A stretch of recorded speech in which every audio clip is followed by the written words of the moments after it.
कि रहे पायलिया की जुलिया हो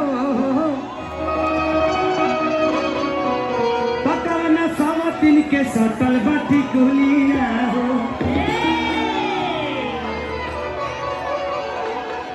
कि लठिया हटा के कहा ना तू तार के ए राजा वैला तू कवन माजा मार के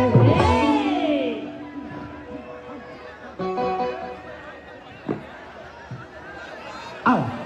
कि भूसट के बाटा में कहाँ गिरी डल बखूल के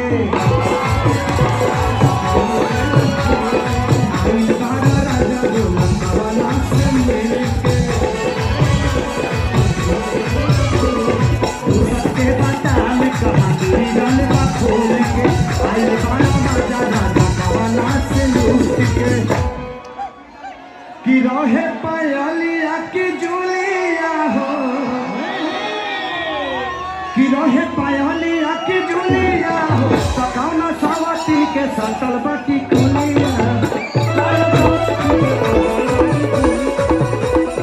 सावती के सटल बाटी कुलिया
हमके घर में छोड़ के घूम तारा परदवाल हो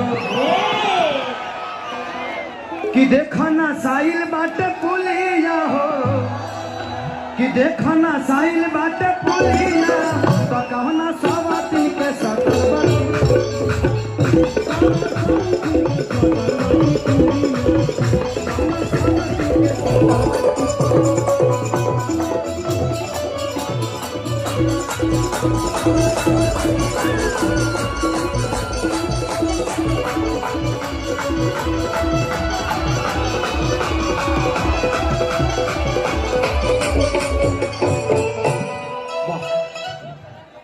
कोई एक लड़की